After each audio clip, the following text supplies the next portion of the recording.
30-year-old Daniel Brooks had exactly $14.82 left in his checking account. His rent was due in 2 days. His car had broken down the week before, and after 6 months of searching, he still couldn't find a full-time job. Every morning, he rode the subway across the city, hoping another interview would finally change his luck. So far, nothing had. That Tuesday felt no different. The subway was packed. People stared at their phones. Others wore headphones, pretending the world didn't exist. Daniel stood near the doors, holding the metal rail as the train rattled through the tunnel. At the next stop, half the passengers got off. As Daniel moved toward an empty seat, something caught his eye. A dark brown leather wallet. It was lying on the floor beneath the seat. No one seemed to notice. He picked it up. "Excuse me?" He looked around. "Did anyone lose a wallet?" Silence. The doors closed. The train pulled away. Daniel opened it just enough to find an ID. Instead, his eyes widened. The wallet was packed with cash. Hundreds, maybe thousands of dollars. More money than he'd seen in months. For a brief second, a dangerous thought crossed his mind. No one would ever know. He quickly shook his head. "No, this isn't mine." He searched for identification. Finally, he found a driver's license. William Harrison, age 67. There was also a business card. Harrison and Pierce Investments, an address, a phone number. Daniel smiled. "Well, at least I know where to return it."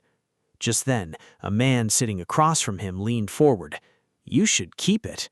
Daniel looked up. "What?" The stranger shrugged. "Finders keepers? If someone loses that much money, that's their problem." Daniel simply closed the wallet. "My father taught me something. If you have to hide what you did, you probably shouldn't do it." The man rolled his eyes. "Suit yourself." An hour later, Daniel stood in front of a massive office building downtown. The lobby alone looked more expensive than any apartment he'd ever lived in. He walked to the reception desk. "Hi, I think someone here lost this." He placed the wallet on the counter. The receptionist looked surprised. "One moment, please." She made a quick phone call. Then her expression changed. "Sir, would you mind waiting?" Daniel nodded. "Of course." 5 minutes passed, then 10. Finally, the elevator doors opened. An elderly man in an elegant gray suit hurried across the lobby. The moment he saw the wallet, his face filled with relief. "My wallet!" He took it carefully, opened it, counted nothing. Instead, he looked directly at Daniel. "You didn't take a single dollar." Daniel smiled. "It wasn't mine." The old man stared at him for a long moment, then quietly asked, "Young man, are you looking for work?" Daniel looked at the elderly man. "Are you looking for work?" He smiled politely. "I've been looking for 6 months." The man nodded. "I had a feeling." Daniel looked surprised. "What made you think that?" The old man pointed toward Daniel's shoes. "They've been repaired more than once." Then at his jacket. "You've ironed that suit so many times it's beginning to fade. And yet, you still wear it proudly." Daniel looked down. "It was my father's." The man's expression softened. "I thought so." "My name is William Harrison." He extended his hand. Daniel shook it. "Daniel Brooks." William smiled. "I own this building." Daniel blinked. "You own it?" William laughed. "Not just this one. A few others, too." Daniel suddenly understood why the receptionist had reacted the way she did. William gestured toward the elevator. "Come upstairs. I'd like to thank you properly." Daniel hesitated. "I really don't need a reward." William smiled. "Good, because I wasn't planning to offer one." Daniel laughed. "I like your honesty." William winked. "And I like yours." A few minutes later, Daniel stepped into the executive floor. The office overlooked the entire city. Bookshelves stretched from floor to ceiling. Family photographs covered one wall. William noticed Daniel looking at them. "My wife," he pointed at one picture. "We were married 43 years." Daniel smiled. "She looks happy." William's eyes softened. "She always was." A young woman entered the office. "Mr. Harrison, you have a meeting in 10 minutes." William nodded. "Cancel it." She looked shocked. "It's with the board." "It can wait." Her eyes shifted toward Daniel. She quietly left the room. William sat across from him. "Tell me about yourself." Daniel shrugged. "There's not much to tell. I studied architecture. I graduated with honors, but the company I worked for went bankrupt. I've been doing freelance jobs ever since." William listened carefully. "And you've never considered giving up?" Daniel smiled. "Every day, but quitting doesn't pay the bills." William couldn't help but laugh. "I like that answer." Just then, the office door swung open without a knock. A man in an expensive navy suit walked in. He looked directly at Daniel, then at William. His face hardened. "Who's he?" William answered calmly. "The man who returned my wallet." The younger man smirked. "So, this is the famous hero." He looked Daniel up and down. "You honestly expect me to believe he returned all that money?" Daniel frowned. "I did." The man crossed his arms. "Or maybe you took some before bringing it back." The room instantly fell silent. William's smile disappeared. "Be careful what you accuse people of." But the younger man didn't stop. "I think we should check." He looked straight at Daniel. "If you're innocent, you won't mind being searched." Daniel couldn't believe what he was hearing. Then William slowly stood up. His voice became cold. "James, you've just made the biggest mistake of your career." James folded his arms. "Well, if he's honest, he won't mind." Daniel stood perfectly still. "I have nothing to hide." William looked at James. "You owe him an apology." James smirked. "I owe him proof." Without another word, Daniel emptied his pockets onto the table. His phone, his keys, a nearly empty wallet, and exactly $14.82. William quietly looked at the money, then at Daniel. James searched every pocket. Nothing. No stolen cash, no hidden envelope, nothing at all. The room became painfully quiet. William slowly turned toward James. "Finished?" James stepped back. "It doesn't prove anything." William's expression hardened. "No, it proves everything." He looked directly at James. "You assumed a poor man had to be a thief." James looked away. "I was protecting the company." William shook his head. "You were protecting your prejudice." Daniel picked up his belongings. "I think I should leave." William immediately stood. "No, I asked you here because I wanted to thank you, not because my nephew can't control his ego." Daniel stopped. "Your nephew?" James smirked arrogantly. "One day, this company will be mine." William answered without hesitation. "Nothing is guaranteed." Just then, the receptionist hurried into the office. "Mr. Harrison, I'm sorry to interrupt, but the board members are waiting." William nodded. "I'll be there shortly." Before leaving, he looked back at Daniel. "I have one more question." Daniel smiled. "Go ahead." "If I offered you a position here, would you accept it?" "I'd have to earn it." William smiled. "Good answer." An hour later, Daniel was waiting in the lobby. He expected someone to thank him and send him home. Instead, the receptionist returned with a visitor badge. "Mr. Harrison would like you to tour the company." Daniel looked surprised. "Me?" She smiled. "Yes." As they walked through the offices, employees greeted William with respect. But something else caught Daniel's attention. Several workers looked exhausted. One woman quietly wiped away tears at her desk. Another employee argued with a supervisor. The atmosphere felt tense, far from what he expected inside such a successful company.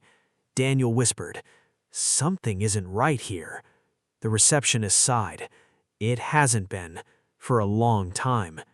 Later that afternoon, William met Daniel again. "So? What did you think?" Daniel hesitated. Do you want the polite answer or the honest one? William smiled. The honest one. Daniel took a deep breath.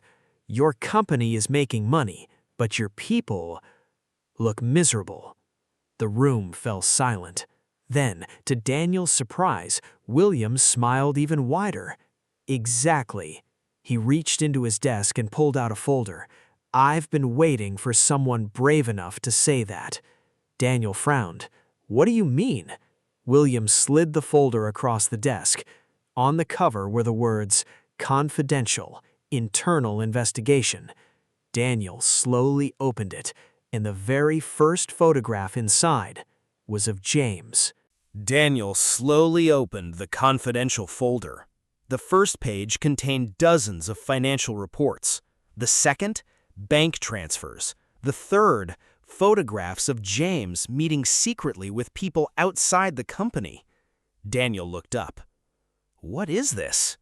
William leaned back in his chair. For the last 8 months, I've believed someone inside my company has been stealing millions. Daniel's eyes widened. You think it's James? William sighed. I don't think. I know. Daniel looked confused.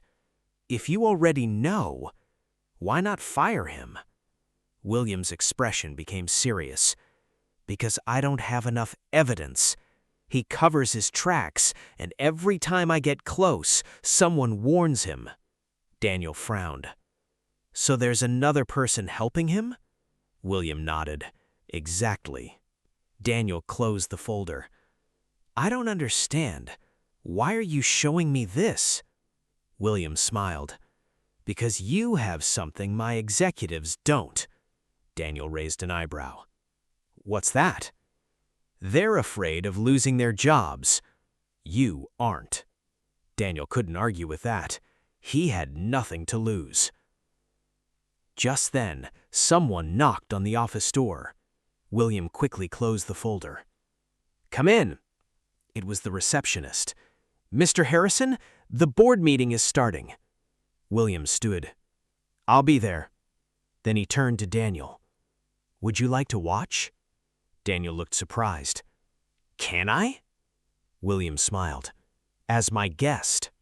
The boardroom was enormous, a polished oak table stretched across the room. 12 executives were already seated. James looked up as Daniel entered.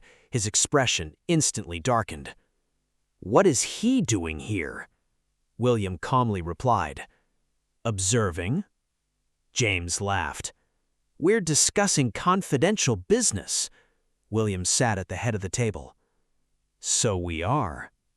The meeting began. Sales numbers, expansion plans, quarterly profits. Everything sounded impressive. But Daniel noticed something strange. Every time one executive mentioned employee concerns, James interrupted. Every time someone suggested investing in staff, James changed the subject. It happened again and again. Finally, Daniel quietly leaned toward William. I think I know why people here look unhappy, William whispered. So do I. Just as the meeting was ending, an accountant rushed into the room. He looked terrified. Mr. Harrison, I'm sorry, but there's been a serious problem. The room fell silent. What happened? The accountant swallowed hard. $10 million has disappeared from one of the company's accounts. Every executive gasped. James immediately stood up. This is exactly what I've been warning everyone about. Then he slowly turned toward Daniel, pointed directly at him and shouted, Search him! The entire board looked at Daniel. For a split second, no one said a word. Then a security guard stepped forward, holding something in his hand.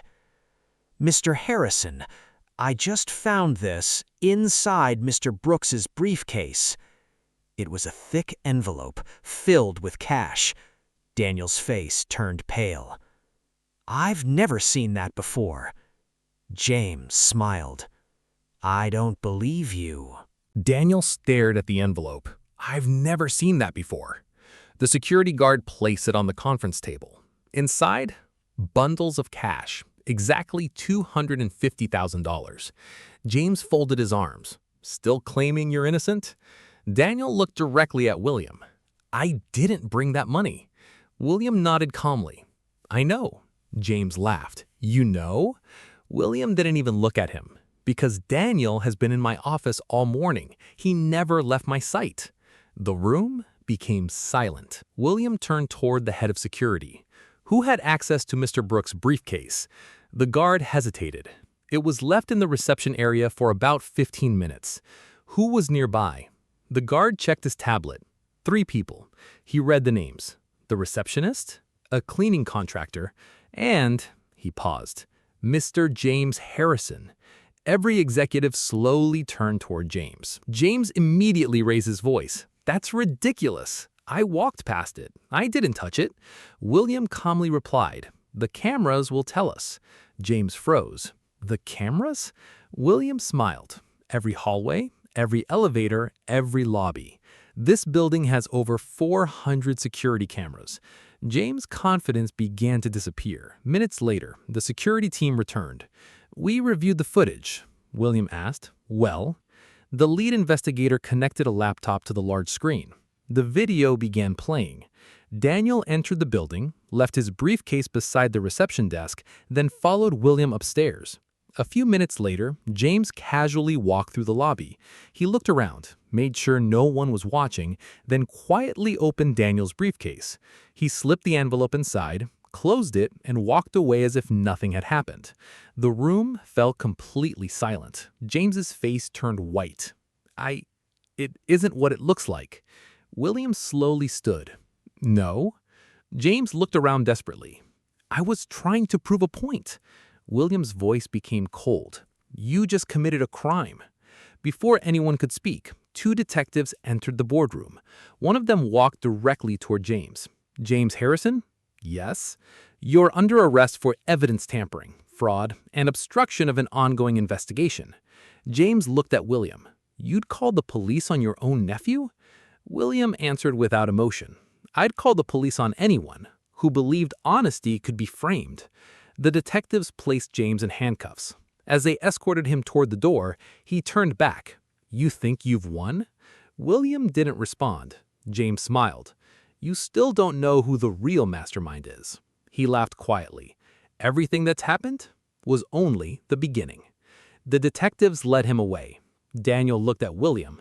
You think he's lying? William slowly shook his head. No, I think he just warned us. James echoed through the boardroom. This is only the beginning. The detectives escorted him away. For a moment, no one spoke. Then William looked at Daniel. Come with me. They entered William's private office. He opened a small safe hidden behind a painting. Inside, there was only one folder. On the cover were 3 words, Project Legacy. Daniel frowned. What is it? William sighed. For 20 years, I've been looking for someone to lead this company. Daniel looked confused. You have hundreds of executives. William smiled sadly. I have hundreds of managers, but leaders, they're much harder to find. William handed Daniel another document. It wasn't a job offer. It was a list. Every person Daniel had met that day. Next to each name, William had written notes. Honest, selfish, arrogant, kind. Daniel looked up. You've been studying people. William nodded. Money tells you how successful someone is, but character tells you who they really are. Just then, the head of security entered. Mr. Harrison, we've searched James' office. William stood. What did you find? The guard placed several hard drives on the desk. Evidence. Millions of dollars in fake contracts, bribes, offshore accounts, and one more thing. He handed William a photograph. William smiled. We finally found him. Daniel looked at the picture. Another executive, someone who had barely spoken during the board meeting. Richard Collins, the company's chief financial officer. The real mastermind. William nodded. James wasn't the leader. He was just following orders. The following morning, Federal agents arrested Richard Collins before he could leave the country. News spread across every major television network. Massive corporate fraud exposed. Millions recovered. Employees across the company celebrated. For the first time in years, people smiled as they walked into work. A week later, William called every employee into the main auditorium. More than 2,000 people filled the room. William stepped onto the stage. For years, I believed experience was the most valuable thing a person could bring to this company. He looked toward Daniel. I was wrong. The audience followed his gaze. William continued, "The most valuable quality is integrity." He smiled. A week ago, a man with $14 in his wallet returned something that wasn't his. That single decision exposed the biggest fraud in our company's history. The room erupted in applause. Daniel looked down, embarrassed. William handed him a small envelope. Inside was an employment contract. Director of Community Development. Daniel looked shocked. "I don't deserve this." William smiled. "Exactly. That's why you do." 6 months later, employee satisfaction reached record highs. The company created scholarship programs, emergency hardship funds, and paid volunteer days for every employee. Daniel helped launch every one of them. Whenever someone asked William why he trusted a stranger, he always gave the same answer. You can replace talent. You can train skills, but you can never manufacture honesty. One evening, Daniel rode the subway home. The same train, the same line. As he stood near the doors, he noticed a young woman chasing the train. She dropped her purse onto the platform. The doors closed. Passengers looked away. Daniel smiled. He picked it up. "I think someone forgot this." Sometimes the smallest decision can completely change a life, and sometimes a wallet isn't the real treasure. Character is.